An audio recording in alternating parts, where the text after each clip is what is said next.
Hello दोस्तों, मैं हूं जितेंद्र सर और आप लोग देख रहे हैं मेरा यूट्यूब चैनल जेके डिजिटल क्लासेस। और आज मैं आप लोगों के लिए लेकर आया हूं सबसे इम्पोर्टेंट बहुत ही इम्पोर्टेंट जो साइंस जो कि आप लोगों के क्लास 10th का मैट्रिक एग्जामिनेशन 2022 में क्वेश्चन पूछने वाला है, उसी का जो मॉडल पेपर है उसी का टोटल सॉल्यूशन लेकर आया हूँ। टोटल ऑब्जेक्टिव जो है मैं आज आप लोगों को एक ही वीडियो में कराने वाला हूँ दोस्तों। ठीक है दोस्तों, तो चलिए आप लोग बने रहिए जेके डिजिटल क्लासेस के साथ अंत तक और वीडियो को देख लेते हैं। ठीक है दोस्तों, उससे पहले कि आपको एग्ज़ाम हॉल में जाने से पहले एग्ज़ाम में जाइएगा तो आपको जो क्वेश्चन मिलेगा उस क्वेश्चन को हम बता दें आपको कि जैसा कि आप जानते हैं कि आपके पास क्वेश्चन का नंबर जो होगा आपको टोटल 110 क्वेश्चन का आंसर देना होगा, जिसमें से 80 आपको ऑब्जेक्टिव क्वेश्चन आएंगे और उसके बाद 24 जो है आपको 2 नंबर वाले क्वेश्चन आएंगे, उसमें से आपको मात्र 12 क्वेश्चन का आंसर आपको लिखना होगा। और उसके बाद 6 क्वेश्चन आएंगे जो कि आपको 5 मार्क्स के आएंगे, उसमें से आपको मात्र 3 का आंसर देना होगा।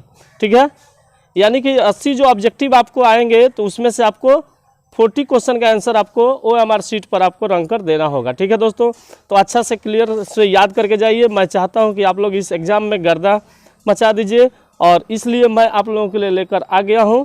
चलिए तो हम शुरू करते हैं। आपको टाइम मिलेगा 2 घंटा 45 मिनट इस सब्जेक्ट के लिए। ठीक है, और आपको मैं बता दूं कि आपको 15 मिनट एक्स्ट्रा टाइम मिलेगा आपको क्वेश्चन पढ़ने के लिए। ठीक है, तो चलिए हम शुरू करते हैं आज का यह वीडियो। ठीक है, तो चलिए सबसे पहला मेरा क्वेश्चन आ रहा है, ठीक है, कि पौधे में जनन अंग कहाँ पाए जाते हैं। देख लीजिए, पौधे में जनन अंग कहाँ पाए जाते हैं, तो जड़ में, पुष्प में, तना में और फल में। आपका में ऑप्शन है जड़ में, पुष्प में, तना में और फल में। तो सब कोई जानता है कि पौधे का जो जनन अंग होता है, सबसे मोस्ट इम्पॉर्टेंट रिप्रोडक्टिव सिस्टम होता है, वह क्या होता है दोस्तों, तो उसका फूल होता है, यानी कि फ्लावर होता है। इसलिए हमारा आंसर हो जाएगा बी। ठीक है, तो बी पर हम लोग क्या कर देते हैं, टिक अप कर देते हैं। ठीक है, तो चलिए समझ में आ गया होगा कि flower is the main reproductive part of the plant, इसलिए फूल जो है क्या है, आपका मुख्य जनन अंग है पौधे का।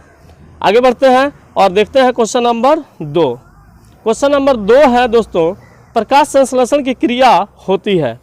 प्रकाश संश्लेषण की क्रिया होती है जंतुओं में, ऑप्शन ए है, बी कवकों में, सी परजीवियों में, डी हरे पौधों में। तो इसका आंसर हो जाएगा दोस्तों, क्योंकि प्रकाश संश्लेषण की क्रिया वहीं सक्षम कर पाते हैं जीव जिनमें आपको क्लोरोफिल पाया जाता है। तो आप लोग जानते होंगे कि हरे पौधे जो होते हैं उनमें क्लोरोफिल पाया जाता है, इसलिए हरे पौधे हमारा आंसर यहाँ पर हो जाएगा आपको डी। ठीक है दोस्तों, आगे बढ़ते हैं और क्वेश्चन नंबर देख लेते हैं 3।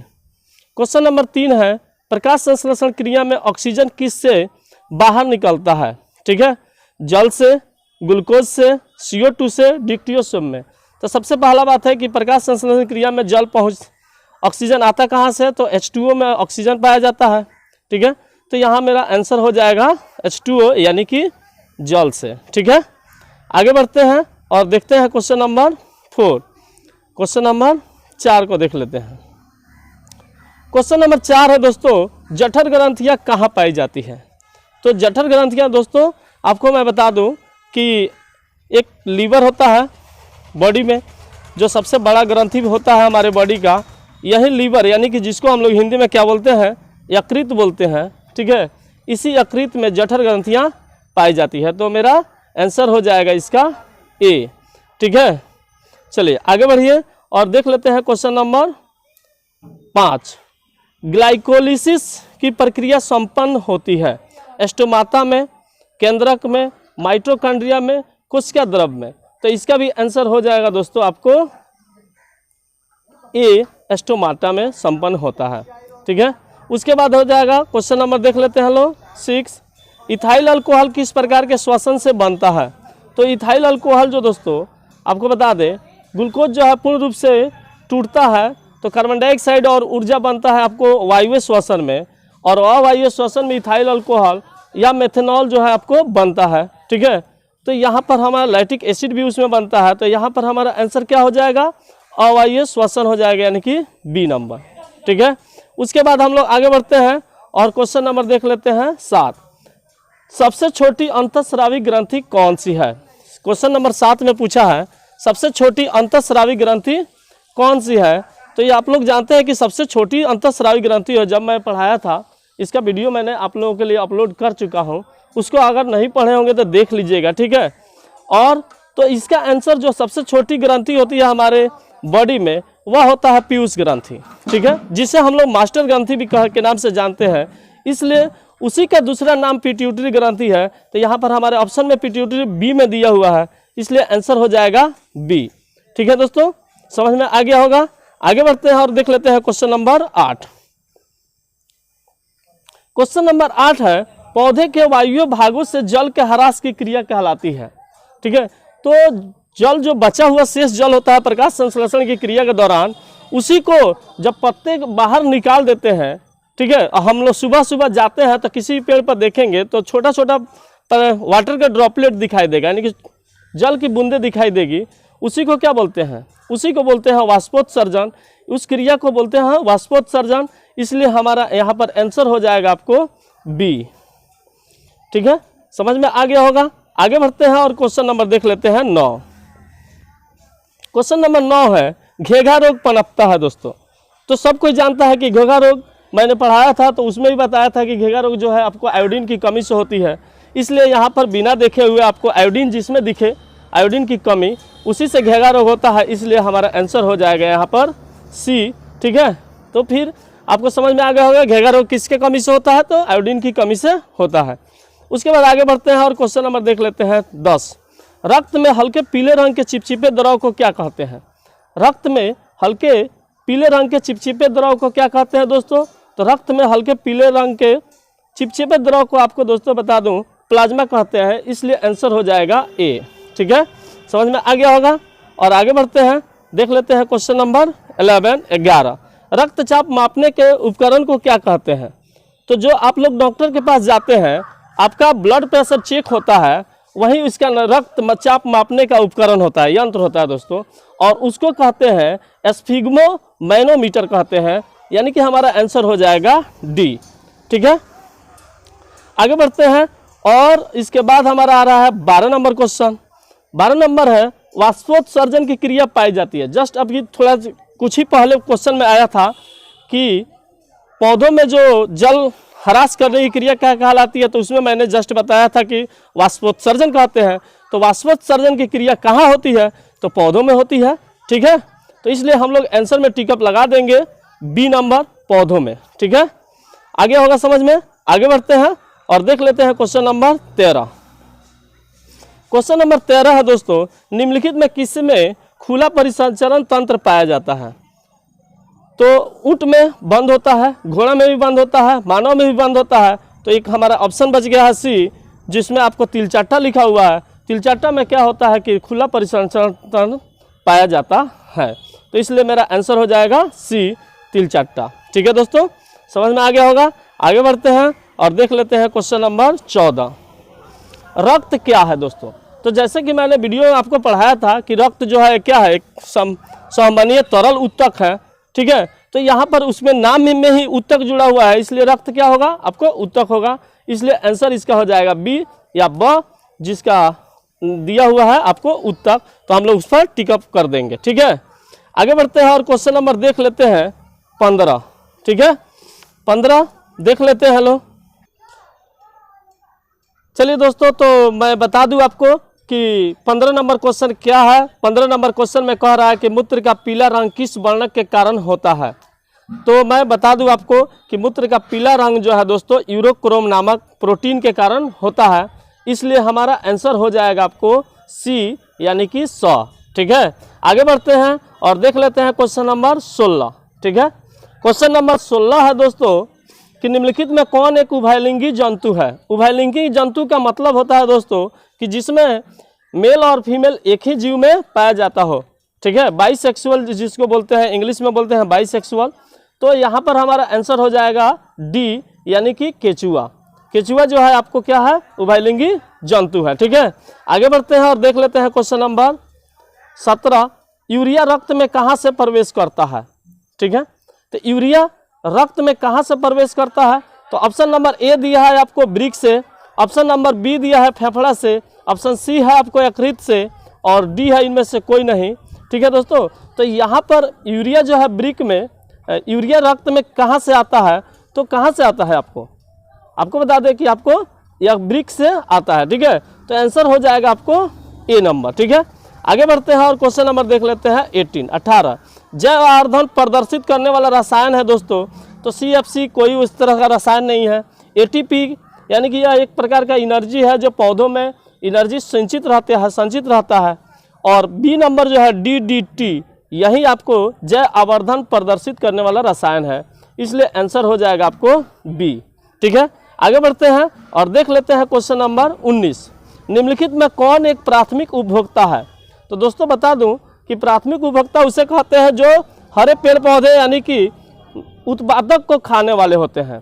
तो उत्पादक को खाने वाले कौन होते हैं, तो शाकाहारी जीव होते हैं जो केवल पेड़ पौधों को खाते हैं, इसलिए आंसर क्या हो जाएगा, तो बी नंबर हो जाएगा, ठीक है, यानी कि शाकाहारी जीव, ठीक है। आगे बढ़ते हैं और देख लेते हैं क्वेश्चन नंबर देख लेते हैं लोग, ठीक है। कितना देख ले, तो क्वेश्चन नंबर 20 निम्नलिखित में कौन एक भूमिगत जल का उदाहरण है। तो भूमिगत जल का मतलब होता है दोस्तों जो जमीन के नीचे यानी कि भूमि के नीचे से जो जल निकलता है उसको हम लोग भूमिगत जल कहते हैं। और यहाँ पर ऑप्शन में दिया हुआ है कुआं, बी में है नदी, सी में है समुद्र और डी में तालाब है। तो कुआं, समुद्र, तालाब आपको बता दें आपको कि धरती के सतह पर पाया जाता है, इसलिए इसमें से कोई ऑप्शन नहीं होगा, इसलिए ऑप्शन मेरा ए ही सही होगा, कुआं। जो कुआं खोद कर चुकी दोस्तों जमीन से अंदर से निकाला जाता है, इसलिए कुआं हमारा आंसर सही होगा, ए नंबर, ठीक है। आगे बढ़ते हैं और देख लेते हैं क्वेश्चन नंबर 21 प्राकृतिक चुनाव द्वारा जीवों का विकास कहलाता है। तो प्राकृतिक चुनाव द्वारा जीवों का विकास दोस्तों हो जाएगा, इसमें डार्विनवाद सिद्धांत कहलाता है, इसलिए आंसर हो जाएगा सी, यानी कि डार्विनवाद, ठीक है। आगे बढ़ते हैं और देख लेते हैं क्वेश्चन नंबर 22 हरे पौधे क्या कहलाते हैं। जस्ट मैंने पीछे परिभाषा में आपको बताया कि हरे पौधे जो है आपको उत्पाद करते हैं, इसलिए मेरा आंसर हो जाएगा सी, उत्पादक, ठीक है। आगे बढ़ते हैं और 23 क्वेश्चन क्या है, अंडोत्सर्ग का कारण है। तो LH, एस्ट्रोजन, FSH, इनमें से कोई नहीं। तो यहाँ पर अंडोत्सर्ग के कारण जो है आपको आंसर जो हो जाएगा क्या होगा, बी हो जाएगा, यानी कि एस्ट्रोजन, ठीक है। उसके बाद आगे बढ़ते हैं और देख लेते हैं क्वेश्चन नंबर 24 लैंगरहंस की दीपिकाएं कहाँ पाई जाती है। तो अंडाशय में, अमाशय में, अग्नाशय में, ब्रिक में। तो सिंपल सी बात है दोस्तों कि यह लैंगरहंस की दीपिकाएं जो है अग्नाशय में पाई जाती है, इसलिए आंसर हो जाएगा 100, ठीक है। आगे बढ़ते हैं और देख लेते हैं क्वेश्चन नंबर 25 थायरॉक्सिन हार्मोन के संश्लेषण में निम्नलिखित में किसका होना आवश्यक है। तो थायरॉक्सिन हार्मोन के संश्लेषण में किसका होना आवश्यक है दोस्तों। तो ए में ऑप्शन दिया है आपको आयरन, बी में दिया है मैग्नीज, सी में दिया है क्लोरीन और डी में दिया है आयोडीन। तो इसलिए आंसर क्या हो जाएगा, डी, यानी कि आयोडीन, ठीक है। थायरॉक्सिन जो है आयोडीन से थायरॉक्सिन नामक जो आपका ग्रंथि होता है उससे क्या निकलता है, तो आयोडीन को मैनेज करता है, इसलिए आंसर हो जाएगा क्या चीज़, डी, यानी कि आयोडीन, ठीक है। आगे बढ़ते हैं 26 निक्सल कणिकाएं पाई जाती है। तो निसल कणिकाएं जो है आपको दोस्तों न्यूरॉन में पाई जाती है, ठीक है। तो आंसर हो जाएगा सी, यानी कि न्यूरॉन। आगे बढ़ते हैं और देखते हैं 27 मानव मस्तिष्क का वजन कितना होता है। तो मैंने जब पढ़ाया था तो आपको लिखाया था कि मानव मस्तिष्क का वजन जो होता है 1.4 kg, यानी कि 1400 ग्राम होता है। तो यहाँ पर ऑप्शन में तो ऐसा कोई दिया नहीं है, ऑप्शन में दिया है 1.5 to 2 kg, 0.5 to 1.5 kg, 1.2 to 1.4 kg और डी इनमें से कोई नहीं। तो हम लोग ऑप्शन लगा देंगे सी, 1.2 से 1.4 kg, इसलिए आंसर क्या हो जाएगा, सी हो जाएगा, ठीक है। आगे बढ़ते हैं और देख लेते हैं क्वेश्चन नंबर 28 निकट दृष्टि दोष अथवा दूर दृष्टि दोष के निवारण हेतु प्रयुक्त लेंस द्वारा बना प्रतिबिंब होता है। तो यहाँ पर जो प्रतिबिंब बनता है वह क्या बनता है, तो निकट दृष्टि दोष हो चाहे दूर दृष्टि दोष, उसका निवारण अगर करेंगे तो जो लेंस लगाएंगे यानी कि जो चश्मा लगाते हैं जो लेंस होता है उसमें अवतल लेंस रहता है और नहीं तो एक ठो में उत्तल लेंस रहता है, और दोनों में जो प्रतिबिंब बनता है वो काल्पनिक बनता है और सीधा बनता है, इसलिए हमारा आंसर हो जाएगा बी, ठीक है। और बी पर हम लोग टिकअप कर देंगे। ठीक है, समझ में आ गया होगा। आगे बढ़ते हैं। और आप लोग चाहते हैं कि इसका सब्जेक्टिव जो है आपको क्वेश्चन आंसर मैं करा दूं, तो उसके लिए जेके डिजिटल क्लासेस को सबसे पहले सब्सक्राइब कर लीजिए और इस चैनल पर हमेशा बने रहिए। ठीक है, क्योंकि मैं आपको इस चैनल के माध्यम से पूरे जो मैट्रिक क्लास के एग्जामिनेशन है अंत तक जो है मैं आपको पास करा दूंगा। बढ़िया से बढ़िया मार्क्स लाना चाहते हैं तो इस चैनल पर हमेशा के लिए बने रहिए। ठीक है, और देखते रहिए जेके डिजिटल क्लासेस। आगे बढ़ते हैं दोस्तों, और अगला क्वेश्चन आ रहा है 29। साइड मिरर के रूप में निम्नलिखित में से कौन प्रयुक्त होता है? उत्तल दर्पण, बी में अवतल दर्पण, सी में अवतल लेंस, उत्तल लेंस। तो दोस्तों मैं बता दूं, मैंने जब पढ़ाया था प्रकाश का परावर्तन अपवर्तन, उसी में आपको साइड मिरर आया था। तो साइड मिरर में आपको मैंने लिखाया था उस समय, जब पीडीएफ खोलकर देख सकते हैं। ठीक है, तो उसमें आप लोगों को या पढ़ भी सकते हैं, जब मैंने पढ़ाया था जो वीडियो में, उस वीडियो में मैंने बताया था कि साइड मिरर के रूप में उत्तल दर्पण का प्रयोग किया जाता है। इसलिए आंसर हो जाएगा आपको ए नंबर। ठीक है, उत्तल दर्पण। ठीक है, समझ में आ गया होगा। तो चलिए हम आगे बढ़ते हैं। ठीक है, समझ में आ गया होगा, आगे बढ़ते हैं। चलिए दोस्तों, तो देख लीजिए क्वेश्चन नंबर 30 जो है आपके स्क्रीन पर है। क्वेश्चन नंबर 30 है, अवतल लेंस द्वारा प्राप्त प्रतिबिंब होता है। तो अवतल लेंस द्वारा कैसा प्रतिबिंब प्राप्त होता है आप लोग सभी जानते होंगे। आभासी प्रतिबिंब होता है, सीधा भी होता है, छोटा भी होता है। इसलिए हमारा आंसर हो जाएगा इनमें से सभी, यानी कि डी। ठीक है, डी पर आप लोग टिकअप कर दीजिएगा। ठीक है, समझ में आ गया होगा। क्योंकि उत्तल लेंस जो है उसमें वास्तविक और आभासी दोनों प्रकार के प्रतिबिंब बनते हैं, लेकिन अवतल लेंस में हमेशा क्या बनता है आपको? आभासी, सीधा और छोटा प्रतिबिंब ही बनता है। इसलिए हमारा आंसर क्या हो जाएगा? डी हो जाएगा। आप लोगों को समझ में आ गया होगा। ठीक है, तो आगे बढ़ते हैं और क्वेश्चन नंबर देख लेते हैं 31 यानी कि 31 पूछ रहा है। 31 नंबर क्वेश्चन में आपके सामने है, जिसमें कि पूछा गया है कि ऊर्जा का SI मात्रक क्या होता है? ऊर्जा का SI मात्रक क्या होता है? तो ऊर्जा का SI मात्रक दोस्तों हम बता दें, ऊर्जा, कार्य और ऊष्मा तीनों का SI मात्रक जो है जूल होता है। इसलिए हमारा आंसर ए हो जाएगा आपको जूल। उसके बाद आगे बढ़ते हैं क्वेश्चन नंबर बी 32 को देख लेते हैं। और 32 में क्वेश्चन मेरा पूछ रहा है कि आकाश का नीला रंग होना किस परिघटना का परिणाम है? अपवर्तन ऑप्शन ए में दिया है, बी में दिया है प्रकीर्णन, सी में दिया है परावर्तन और डी में दिया है इनमें से कोई नहीं। दोस्तों तो इसका आंसर आपको हो जाएगा बी, यानी कि प्रकीर्णन। ठीक है, उसके बाद क्वेश्चन है हमारा 33 और 33 में कह रहा है कि सामान्य नेत्र के लिए स्पष्ट दृष्टि की न्यूनतम दूरी जो है होता है। तो कितना होता है दोस्तों? आप लोगों को शुरू से पढ़ाते आ रहा हूँ कि स्पष्ट दृष्टि के लिए न्यूनतम दूरी जो होता है 25 cm होता है। तो देख लीजिए, आपको भरमाने के लिए क्वेश्चन में ऑप्शन जो है कैसे दिया है। ऑप्शन ए में दिया है आपको 25 मीटर, जो कि नहीं होगा। ठीक है, क्योंकि यह मीटर में दिया है। ठीक है, उसके बाद ऑप्शन बी में है 2.5 cm, ये भी नहीं होगा। ठीक है दोस्तों, अगला है ऑप्शन सी में दिया है 25 cm, ऑप्शन डी में दिया है आपको 2.5 मीटर। तो यहाँ पर हमारा आंसर हो जाएगा ऑप्शन सी, यानी कि 25 cm। ठीक है, तो आगे बढ़ते हैं और देख लेते हैं क्वेश्चन नंबर 34। किसी उत्तल लेंस का फोकसांतर जो है 50 cm है, तो उसकी क्षमता क्या होगी? तो जैसा कि आप लोग जानते हैं कि हम लोग किसी लेंस की क्षमता निकालते हैं तो इसका फॉर्मूला होता है, ठीक है, क्या होता है? तो यहाँ हम लिख रहे हैं, देखिएगा, P = होता है 1/f। चूँकि उत्तल लेंस है इसलिए प्लस में फोकस दूरी होगा, इसलिए यहाँ पर हम अगर 1/f क्या होता है, जब फोकस दूरी जो है मीटर में होता है, लेकिन यहाँ पर 50 cm में है, तो यहाँ पर हम लोग कर देंगे 100/50, यानी कि 100/50 कट जाएगा आपको 2 बार में, यानी कि +2d हो जाएगा, डायप्टर हो जाएगा। ठीक है, तो चलिए आपको समझ में आ गया होगा। इसलिए मेरा आंसर हो जाएगा आपको कितना? डी। ठीक है, ऑप्शन डी जो है आपको बिल्कुल सही है। ठीक है, समझ में आ गया होगा। आगे बढ़ते हैं और क्वेश्चन नंबर देख लेते हैं 35। एक प्रिज्म कितने सतहों से घिरा होता है दोस्तों? इसमें क्वेश्चन नंबर 35 में मेरा पूछा गया है कि एक प्रिज्म जो है कितने सतहों से घिरा होता है। तो आपको बता दें कि एक प्रिज्म जो है 5 सतहों से घिरा होता है। ठीक है, जिसमें 3 आयताकार सतह होता है और 2 त्रिभुजाकार सतह होता है। इसलिए हमारा आंसर हो जाएगा डी। ठीक है, आगे बढ़ते हैं और देख लेते हैं क्वेश्चन नंबर 36। अभिनेत्र लेंस की फोकस दूरी में परिवर्तन किया जाता है किसके द्वारा? पुतली द्वारा, बी नंबर पत्रकारिता द्वारा, सी नंबर दृष्टिपटल द्वारा, डी नंबर पक्षमाभी पेशियों द्वारा।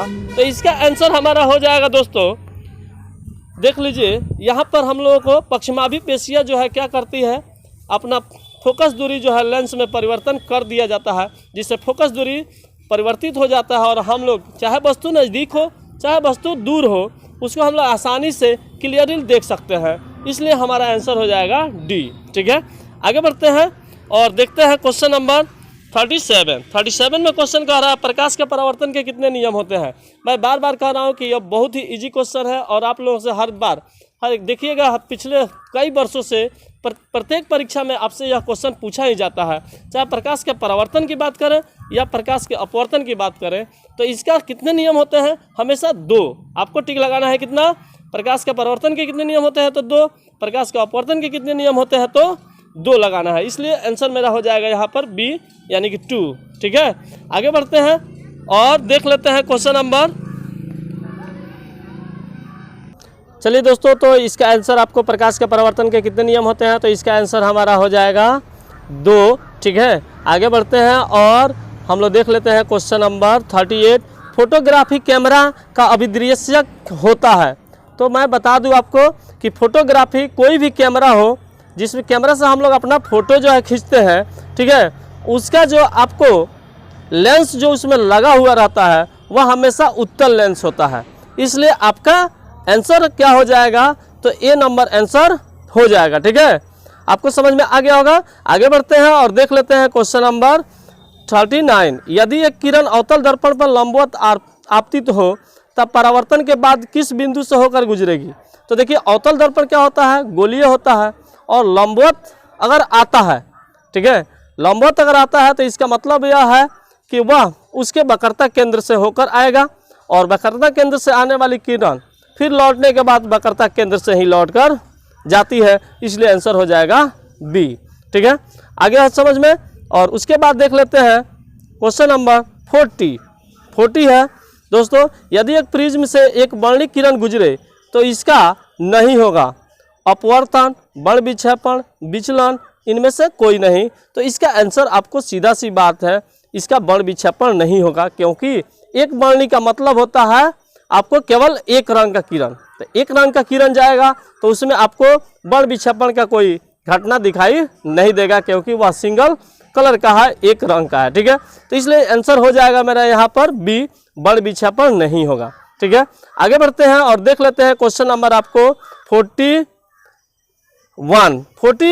में है पवन विद्युत जनित्र में कुंडली को घुमाने का काम मूलतः करती है उच्च दाब की हवा, स्थिर हवा, गतिमान हवा और इनमें से कोई नहीं।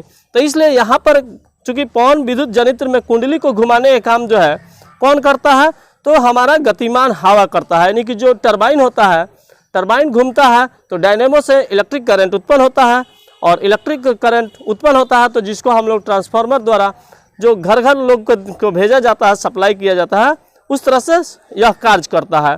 यानी कि यहाँ पर मेरा आंसर हो जाएगा आपको सी नंबर, गतिमान हवा। ठीक है, आगे समझ में। आगे बढ़ते हैं और क्वेश्चन नंबर देख लेते हैं 42। क्वेश्चन नंबर 42 में मेरा कह रहा है दोस्तों कि कांच की अवतल लेंस की वायु में शक्ति होती है। तो कांच की अवतल लेंस है, तो चूंकि अवतल लेंस का क्या होता है, उसका अवतल लेंस का फोकस दूरी क्या होता है, ऋणात्मक होता है। इसलिए उसका सभी जो उसका शक्ति होता है वह हमेशा क्या होता है, ऋणात्मक होता है। इसलिए ए नंबर आंसर हो जाएगा। ठीक है, आगे समझ में। आगे देखते हैं और क्वेश्चन नंबर देख लेते हैं 43। तो 43 में क्वेश्चन है आपको निम्नलिखित में कौन विद्युत का सुचालक है। आयोडीन, ग्रेफाइट, सल्फर और हीरा ऑप्शन है। ठीक है, तो हम लोग जैसा कि जानते हैं कि ग्रेफाइट जो है विद्युत का सुचालक होता है, इसलिए आंसर हमारा हो जाएगा बी नंबर। ठीक है, तो बी नंबर को हम लोग क्या करते हैं, टिकअप कर देते हैं। आपको बी आंसर हो जाएगा कि सुचालक जो है ग्रेफाइट होता है। ठीक है, आगे बढ़ते हैं और देख लेते हैं क्वेश्चन नंबर 44 जो कि आपके स्क्रीन पर दिख रहा है। 44 है वक्रता त्रिज्या 1 मीटर के अवतल दर्पण की फोकस दूरी क्या होगी। तो फोकस दूरी क्या होती है, जो वक्रता त्रिज्या होती है उसकी आधी होती है। यहाँ से हम लोग लिख सकते हैं F = R/2। तो R हमारा 1 मीटर है और 1 मीटर = होता है कितना, 100 सेंटीमीटर। क्या होता है, 100 सेंटीमीटर होता है।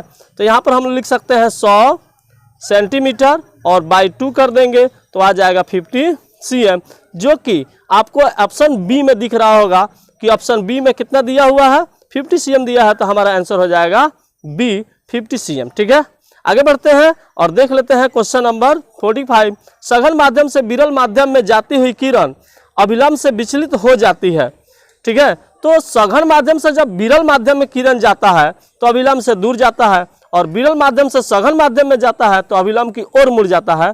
इसलिए हमारा यहाँ आंसर हो जाएगा आपको ए नंबर, यानी कि अभिलंब से दूर हट जाएगा। ठीक है दोस्तों, समझ में आ गया होगा। ठीक है दोस्तों, तो आगे बढ़ते हैं और क्वेश्चन नंबर देख लेते हैं 46। विद्युत धारा उत्पन्न करने की युक्ति है। तो मैं बार बार बता रहा हूं कि मैंने अपने वीडियो में पढ़ाया हुआ है आपको।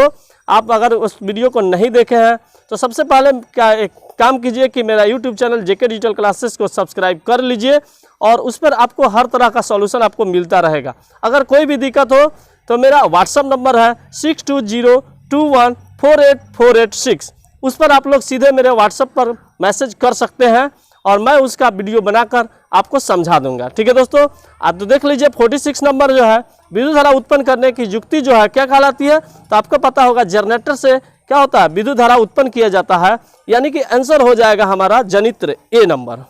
ठीक है, जिसको हम लोग इंग्लिश में डायनेमो बोलते हैं या जनरेटर बोलते हैं। ठीक है, तो आगे बढ़ते हैं और क्वेश्चन नंबर देख लेते हैं 47 है, ऊर्जा का पारंपरिक स्रोत कौन सा है। तो ऊर्जा का पारंपरिक स्रोत जो है आपको ऑप्शन दिया हुआ है पवन ऊर्जा, सौर ऊर्जा, कोयला और बायोगैस। तो पवन ऊर्जा कभी खत्म होने वाला नहीं है, सौर ऊर्जा भी कभी खत्म नहीं होने वाला है, बायोगैस भी कभी खत्म नहीं होने वाला है। तो आंसर क्या हो जाएगा आपको सी नंबर, यानी कि कोयला, जो पारंपरिक स्रोत है, हम लोग बहुत दिनों से इसका यूज करते आ रहे हैं। ठीक है, आगे बढ़ते हैं और देख लेते हैं क्वेश्चन नंबर 48। कांच की एक समानांतर पट्टिका पर श्वेत किरण तिरछी आपतित होती है, तो निम्नलिखित में से कौन प्रथम अपवर्तन के साथ घटित होगा। विचलन, विक्षेपण, परावर्तन, इनमें से कोई नहीं। तो यहाँ पर सीधी सी बात है कि अगर कांच की समानांतर पट्टिका पर श्वेत किरण तिरछी आपतित होती है तो वहाँ पर क्या होगा, आपको सबसे पहले उसका विक्षेपण होगा। ठीक है, तो आंसर हमारा हो जाएगा बी। ठीक है, आगे बढ़ते हैं और क्वेश्चन नंबर देख लेते हैं 49 है, हमारे घरों में जो विद्युत आपूर्ति की जाती है वह होती है, कितना होती है, 220 वोल्ट दिष्ट धारा, 12 वोल्ट दिष्ट धारा, 220 वोल्ट परावर्ती धारा और 12 वोल्ट प्रत्यावर्ती धारा।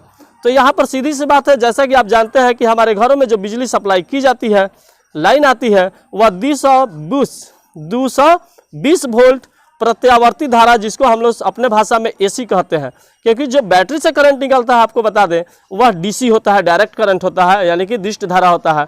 ठीक है, तो यहाँ पर हम लोगों को जो घर में ट्रांसफार्मर से लाइन आता है या हम लोगों को जो पोल से लाइन आता है, खंबा से जो लाइन मिलता है, वह होता है 220 वोल्ट प्रत्यावर्ती धारा, यानी कि 220 वोल्ट एसी धारा, एसी यानी कि अल्टरनेट करंट। ठीक है, आगे बढ़ते हैं और देख लेते हैं 49 के बाद आपको आ रहा है क्वेश्चन नंबर 50, और 50 नंबर क्वेश्चन मेरा कह रहा है कि जस्ता की परमाणु संख्या क्या है। बहुत ही मजेदार क्वेश्चन है। आपको मैंने बताया था कि यहाँ तक जो 30 तक, सबसे पहले आपको पहले ही वीडियो में बताया था कि 30 तक आप लोग एटॉमिक नंबर जो है सबका बढ़िया से याद कर लीजिएगा। तो यहाँ से मेरा पूछ दिया है कि जस्ता की परमाणु संख्या क्या होता है। ठीक है, तो जस्ता की परमाणु संख्या जो होता है आपको 30 होता है, इसलिए हमारा आंसर हो जाएगा डी 30। ठीक है, आगे बढ़ते हैं और देख लेते हैं क्वेश्चन नंबर 51। धोबिया सोडा का रासायनिक सूत्र क्या है। 51 क्वेश्चन में कह रहा है धोबिया सोडा यानी कि धोने का सोडा। ठीक है, तो इसका रासायनिक सूत्र आपको तो याद होगा, और इसका रासायनिक से चलिए नहीं याद होगा तो इसका रासायनिक सूत्र होता है Na2CO3 × 10H2O, इसलिए मेरा आंसर हो जाएगा ए। ठीक है, आगे बढ़ते हैं और देख लेते हैं क्वेश्चन नंबर 52। निम्नलिखित में कौन प्रबल क्षारक है। तो प्रबल क्षारक जो है आपको NaOH होता है दोस्तों। ठीक है, NaOH जो होता है प्रबल क्षारक होता है, इसलिए यहाँ पर आंसर हो जाएगा सी नंबर NaOH। ठीक है, आगे बढ़ते हैं और दूसरा देख लेते हैं 53। हेमाटाइट निम्नलिखित में किस धातु का अयस्क है। तो हेमाटाइट पढ़ाते वक्त मैंने बताया था कि किसी न किसी धातु का अयस्क जो है जरूर आपसे पूछा जाएगा परीक्षा में। तो यहाँ पर हेमेटाइट का पूछा है, तो हेमेटाइट का जो अयस्क होता है हेमेटाइट, वह जो होता है लोहा का अयस्क होता है, और लोहा का संकेत जो होता है आपको क्या होता है, Fe होता है, इसलिए आंसर हो जाएगा बी नंबर Fe। ठीक है, समझ में आ गया होगा। आगे बढ़ते हैं और देख लेते हैं क्वेश्चन नंबर आपको 54। 54 में क्वेश्चन नंबर कह रहा है दोस्तों, सल्फाइड अयस्क का सांद्रण निम्नलिखित में से किस विधि द्वारा होता है। तो सल्फाइड अयस्क का सांद्रण दोस्तों यहाँ पर हम बता दें आपको कि फेन उत्प्लवन विधि द्वारा होता है, इसलिए जिसको हम लोग झाग उत्प्लवन विधि भी कहते हैं। यहाँ पर मेरा आंसर हो जाएगा आपको डी नंबर, यानी कि फेन उत्प्लवन विधि या झाग उत्प्लवन विधि इसको बोलते हैं। ठीक है दोस्तों, तो हमारा आंसर क्या हो जाएगा डी, जिससे कि सल्फाइड अयस्क का सांद्रण किया जाता है, उस विधि को क्या कहते हैं, तो फेन उत्प्लवन विधि कहते हैं। ठीक है, आगे बढ़ते हैं और देख लेते हैं क्वेश्चन नंबर आपको 55। अभिक्रिया 2Zn plus O2 goes to 2ZnO। तो यहाँ पर देखिएगा दोस्तों, मैंने आपको बताया था कि जिस अभिक्रिया में ऑक्सीजन जुड़ता है या हाइड्रोजन हटता है उस अभिक्रिया को क्या कहते हैं, तो उपचयन अभिक्रिया यानी कि ऑक्सीडेशन अभिक्रिया कहते हैं। यहाँ पर दिख रहा है आपको कि Zn में O2 जो है जुट रहा है, इसलिए यहाँ पर आंसर हो जाएगा आपको ए नंबर। अगर O निकले, अगर किसी अभिक्रिया में O निकले और हाइड्रोजन जो है उसमें जुड़ता है तो वह होता है अवकरण अभिक्रिया। ठीक है दोस्तों, तो यहाँ पर हमारा हो जाएगा क्या चीज़, आपको उपचयन अभिक्रिया, क्योंकि ऑक्सीजन जो है जुटा हुआ है, इसलिए आंसर हो जाएगा ए नंबर। आगे बढ़ते हैं और देख लेते हैं क्वेश्चन नंबर 56। ग्लूकोज का आणविक सूत्र पूछा है दोस्तों। 56 नंबर क्वेश्चन में ग्लूकोज का आणविक सूत्र पूछा है हमसे। तो ग्लूकोज का आणविक सूत्र जो होता है C6H12O6 होता है, यानी कि C6H12O6 होता है, इसलिए आंसर हो जाएगा आपको बी नंबर। ठीक है दोस्तों, फिर आगे हम बढ़ते हैं और देख लेते हैं क्वेश्चन नंबर 57 यानी कि 57 नंबर क्वेश्चन दोस्तों है मेरा। ठीक है, तो उसको देख लेते हैं। अम्ल का जलीय विलयन विद्युत का संचालन करता है क्योंकि वह अम्ल जल में आयनित होता है दोस्तों। जल में आयनित होने का मतलब है कि जल में वह आयन के रूप में टूट जाता है, इसलिए यहाँ पर मेरा आंसर हो जाएगा कि अम्ल का जलीय विलयन जो है सब विद्युत का संचालन करता है क्योंकि वह जल में आयनित होता है, इसलिए सी नंबर आंसर हो जाएगा। ठीक है दोस्तों, आगे बढ़ते हैं और देख लेते हैं क्वेश्चन नंबर 58 में कह रहा है लिथियम के बाह्यतम सेल में कितने इलेक्ट्रॉन विद्यमान है। तो यहाँ पर लिथियम के बाह्यतम सेल में दोस्तों यहाँ पर आंसर हो जाएगा कितना, तो आपको इलेक्ट्रॉनिक विन्यास जैसे कि मैंने बताया हुआ है, ठीक है, उसके अनुसार से यहाँ पर इलेक्ट्रॉनिक विन्यास अगर सजाइएगा तो यहाँ पर आंसर हो जाएगा आपको बी, यानी कि 2। ठीक है, दो आंसर आ जाएगा। ठीक है, आगे बढ़ते हैं और क्वेश्चन नंबर देख लेते हैं 59। आवर्त सारणी के शून्य समूह का तत्व है दोस्तों। तो यहाँ पर मेरा क्वेश्चन कहा है कि आवर्त सारणी के शून्य समूह यानी कि सबसे लास्ट 18 ग्रुप का पूछा है दोस्तों। तो 18 ग्रुप में कौन होता है, तो जितने भी अक्रिय गैस है जिसको उत्कृष्ट गैस भी कहते हैं, वहीं मेरा जो है क्या है शून्य समूह भी कहलाता है। आवर्त सारणी मेडल्यू के अनुसार जो दिया गया था उसमें शून्य समूह आपको रखा गया था, लेकिन जो मॉडर्न पीरियोडिक टेबल आया यानी कि आधुनिक मोसले का आधुनिक जो आवर्त सारणी निर्माण किया गया उसमें से शून्य समूह हटाकर आपको 18वां ग्रुप डाल दिया गया जिसमें आपको He आता है। ठीक है, तो यहाँ पर आंसर हो जाएगा हीलियम, यानी कि सी नंबर। ठीक है, आगे बढ़ते हैं और देख लेते हैं क्वेश्चन नंबर हम लोग 60। निम्नलिखित में सर्वाधिक विद्युत ऋणात्मक तत्व कौन सा है।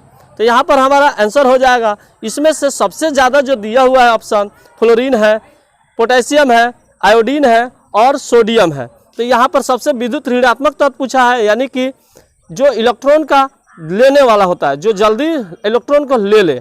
तो इलेक्ट्रॉन ले ले, इसके लिए आपको ऑप्शन नंबर बी जो दिख रहा है दोस्तों के और यहाँ पर एन ने, यह दोनों क्या है, तो धातु है। यह इलेक्ट्रॉन लेगा नहीं, यह देगा, इसलिए यह धातु है तो यह विद्युत धनात्मक तत्व कहलाएगा। लेकिन यहाँ पर हमसे पूछा गया है क्वेश्चन में विद्युत ऋणात्मक, इसलिए आंसर जो हो जाएगा ए नंबर, यानी कि फ्लोरीन जो होता है सबसे ज़्यादा सर्वाधिक विद्युत ऋणात्मक तत्व होता है। ठीक है, समझ में आगे होगा। और आगे बढ़ते हैं, क्वेश्चन नंबर देख लेते हैं 61। जल के वैद्युत अपघटन में कैथोड पर कौन सी गैस मुक्त होती है। तो कैथोड पर दोस्तों हाइड्रोजन गैस मुक्त होती है और एनोड पर ऑक्सीजन गैस मुक्त होती है, इसलिए आंसर हो जाएगा सी नंबर, हाइड्रोजन। ठीक है, समझ में आगे होगा। आगे बढ़ते हैं और देख लेते हैं क्वेश्चन नंबर 62। हमारे शरीर का पीएच मान क्या होता है दोस्तों। तो हम शुरू से ही बताते आ रहे हैं कि हमारे शरीर का पीएच मान जो दोस्तों आपको 7.0 से 7.8 होता है, इसलिए आंसर हो जाएगा आपको सी नंबर 7.0 से 7.8। ठीक है, आगे बढ़ते हैं और देख लेते हैं क्वेश्चन नंबर 63। निम्नलिखित यौगिकों में कौन अम्ल है। तो जिसमें अम्ल होता है वह हाइड्रोजन जो है आपको आयन जो है बाहर निकालता है दोस्तों, जब जल के साथ अभिक्रिया करता है। तो तो इसलिए यहाँ पर मेरा आंसर हो जाएगा, चाहे आप भी जानते हैं H2SO4 को सल्फ्यूरिक अम्ल हिंदी में कहते हैं, तो इसलिए उसमें नाम में ही सल्फ्यूरिक अम्ल जुड़ा हुआ है और यहाँ फार्मूला दिया हुआ है H2SO4 डी ऑप्शन में, इसलिए यहाँ पर मेरा आंसर हो जाएगा डी नंबर। ठीक है, समझ में आ गया होगा। आगे बढ़ते हैं और क्वेश्चन नंबर जो है आपको देख लेते हैं 64। तो 64 में दिया है निम्नलिखित में कौन संश्लेषित सूचक है। संश्लेषित सूचक का मतलब होता है दोस्तों कि जिसको मैन ने बनाया है, यानी कि मानव ने बनाया है इसको। ठीक है, तो मैन किसे बनाया है, हल्दी तो मानव बनाया नहीं है, ठीक है, प्राकृतिक है। लिटमस पत्र जो है यहाँ बनाया जाता है, मेथिल ऑरेंज, लाल पत्ता गोभी सभी क्या है, यह प्राकृतिक सूचक है। आपको हो जाएगा आंसर नंबर बी, यानी कि लिटमस पत्र। जो लिटमस पेपर आपको मार्केट में आसानी से मिल जाएगा, जिसको अम्ल या क्षारीय विलयन में हम लोग आराम से डाल सकते हैं। ठीक है, तो यहाँ पर मेरा आंसर हो जाएगा बी, लिटमस पत्र। ठीक है, तो आगे बढ़ जाते हैं और देख लेते हैं क्वेश्चन नंबर। ठीक है, आगे बढ़ते हैं, क्वेश्चन नंबर देख लेते हैं 65। 65 में है कार्बन डाइऑक्साइड जल से अभिक्रिया करके बनाता है। तो कार्बन डाइऑक्साइड जल से अभिक्रिया करेगा तो कार्बोनिक अम्ल बनाता है, इसलिए आंसर हो जाएगा सी नंबर। इसलिए हम लोग सी पर टिक लगा देंगे और एकदम एग्जाम में गर्दा मचा देंगे। ठीक है दोस्तों, तो आगे बढ़ते हैं और देख लेते हैं क्वेश्चन नंबर 66, कॉपर पायराइड्स का रासायनिक संघटन। दोस्तों तो यहाँ पर देख लीजिएगा, सबसे पहले आपको बता दें कि यहाँ रासायनिक संघटन का मतलब होता है, रासायनिक सूत्र पूछा जाता है। तो ये आंसर हो जाएगा आपको बी नंबर, CuFeSO2, CuFeS2 हो जाएगा, इसलिए बी आपका आंसर सही हो जाएगा। आगे बढ़ते हैं और देख लेते हैं क्वेश्चन नंबर आपको 67, प्रकृति में मुक्त अवस्था में पाई जाने वाली धातु है। तो यहाँ पर ऑप्शन दिया है जिंक, सोना, लोहा, तांबा।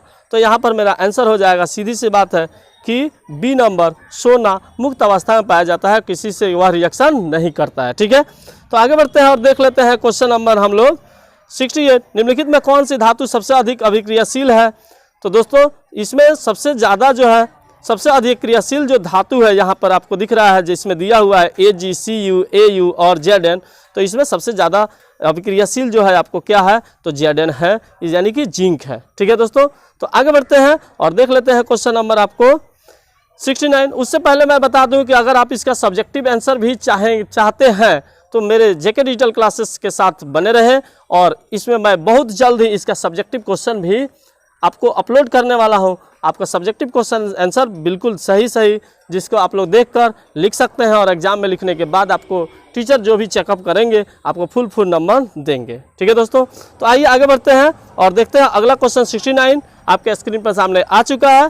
ठीक है दोस्तों, तो यहाँ पर 69 में मेरा क्वेश्चन पूछ रहा है कि किसी अधातु के बाह्यतम शेल में इलेक्ट्रॉनों की संख्या हो सकती है। तो 1, 2, 3 इलेक्ट्रॉन देने वाला होता है, इसलिए 1, 2, 3 होगा नहीं।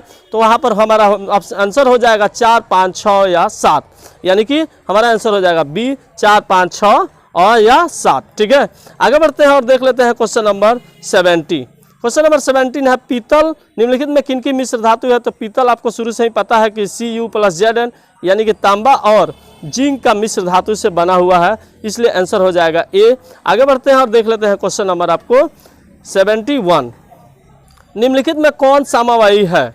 तो समावायी जो है दोस्तों, इसमें आपको मेथिल अल्कोहल और डाइमेथिल अल्कोईथर जो है आपको समावायी होते हैं, इसलिए आंसर हो जाएगा ए। ठीक है, उसके बाद है क्वेश्चन नंबर 72, CH3-OC2H5 का IUPAC प्रणाली के अनुसार नाम क्या होगा। तो मेथॉक्सी एथेन इसका नाम होगा, इसलिए आंसर हो जाएगा ए नंबर। ठीक है, उसके बाद आगे बढ़ते हैं और देख लेते हैं क्वेश्चन नंबर 73, लोहे की अभिक्रिया भाप से कराने पर लोहे का कौन सा ऑक्साइड बनेगा। दोस्तों तो यहाँ पर लोहे का अभिक्रिया अगर भाप से कराइएगा तो वहाँ पर Fe3O4 बनता है, इसलिए आंसर हो जाएगा ए। ठीक है, आपके अगला क्वेश्चन देख लेते हैं हम लोग, और अगला क्वेश्चन मेरा ये है कि 74, किसी एक तत्व की परमाणु संख्या 16 है, तो आवर्त सारणी में इस तत्व की वर्ग संख्या क्या होगी। तो इसकी देखिएगा परमाणु संख्या कितने हैं, 16 है, तो इसके जितना परमाणु संख्या होता है उस लगभग में उतना उसका वर्ग होता है शुरू से, तो इसलिए इसका आंसर हो जाएगा सी नंबर, यानी कि 16। ठीक है, आगे बढ़ते हैं और क्वेश्चन नंबर देख लेते हैं 75, निम्नलिखित में कौन सी धातु तनु सल्फ्यूरिक अम्ल के साथ अभिक्रिया नहीं करती है। तो यहाँ पर हमारा ऑप्शन दिया है Zn, Fe, Mg और Cu। तो यहाँ पर जो ऑप्शन हमारे पास उपलब्ध है, सबसे कम क्रियाशील धातु जो है Cu है, इसलिए यहाँ पर हमारा आंसर हो जाएगा Cu, यानी कि कॉपर यानी कि तांबा। ठीक है, आगे बढ़ते हैं और देख लेते हैं क्वेश्चन नंबर 76। एक मिश्र धातु में 90% Cu और 10% जो है आपको प्रतिशत टीन है, तो वह कौन सा मिश्र धातु होगा। तो यहाँ पर सीधी सी बात है कि आंसर इसका हो जाएगा आपको ए नंबर यानी कि सोल्डर। ठीक है, आगे बढ़ते हैं और क्वेश्चन नंबर देख लेते हैं 77। जिंक सोडियम हाइड्रोक्साइड के साथ प्रतिक्रिया करके क्या बनाता है। तो यहाँ पर जिंक जो है सोडियम हाइड्रोक्साइड के साथ अभिक्रिया करके, ठीक है, क्या बनाता है, तो जिंक ऑक्साइड बनाता है, जो कि आपका आंसर हो जाएगा आपको ZnO। ठीक है, आगे बढ़ते हैं और देख लेते हैं क्वेश्चन नंबर 78। और निम्नलिखित में से कौन सी धातु वायु में उच्च ताप पर गर्म किए जाने पर भी ऑक्सीजन से संयोग नहीं करती है। तो यहाँ पर देख लीजिएगा, जैसा कि आपको ऑप्शन में दिया है Al, Cu, Ag और Hg दिया हुआ है, तो इसके अनुसार आपका आंसर हो जाएगा आपको दोस्तों Ag। इसलिए हम लोग Ag जो है यहाँ पर अभिक्रिया नहीं करेगा। ठीक है दोस्तों, तो यहाँ पर हमारा हो जाएगा Ag यानी कि चांदी। ठीक है दोस्तों, आगे बढ़ते हैं और देख लेते हैं क्वेश्चन नंबर आपको 79। अयस्क में उपस्थित अपद्रव्य क्या कहलाते हैं। तो आपको तो पता ही होगा कि अयस्क में उपस्थित अपद्रव्य यानी कि अशुद्धियाँ जो है क्या कहलाती है, तो गैंग कहलाती है, इसलिए आंसर हो जाएगा गैंग, सी नंबर। और सबसे लास्ट क्वेश्चन आ गया मेरा दोस्तों 80। निम्नलिखित में किस गुण के कारण धातुओं के तार बनाए जाते हैं। तो आघात जो वर्धनीयता होता है वह क्या होता है, जिससे हम लोग पीटकर चौड़े चौड़े चादर के रूप में बदल सकते हैं, लेकिन इसमें तन्यता एक तो दिया हुआ है सी नंबर ऑप्शन में, वही मेरा आंसर होने वाला है, क्योंकि तन्यता वह धातु का वह गुण है जो किसी तत्व के हम लोग अगर लोहे से हथौड़े से पीट कर उसको लंबी लंबी चादर के रूप में, लंबे लंबे तार के रूप में परिवर्तित कर सकते हैं। ठीक है दोस्तों, तो यहाँ पर आंसर हो जाएगा आपको सी नंबर। दोस्तों अगर आप चाह रहे हैं कि इसका जो सब्जेक्टिव क्वेश्चन आंसर मैं बताऊं और आप लोग देखना अगर चाहते हैं, तो मेरे यूट्यूब चैनल जेके डिजिटल क्लासेस को अगर देख रहे हैं तो उसमें कमेंट कीजिए, और कमेंट करने के बाद अपना नाम लिख दीजिए और साथ ही उसमें सुंदर सा कमेंट कर दीजिए, ताकि मुझे पढ़कर खुशी होगी। और साथ ही इस यूट्यूब चैनल जेके डिजिटल क्लासेस में बने रहिए। इसका सब्जेक्टिव क्वेश्चन आंसर का भी मैं आंसर बहुत जल्द ही अपलोड करने वाला हूँ। Thanks for watching JK digital classes. Have a nice day.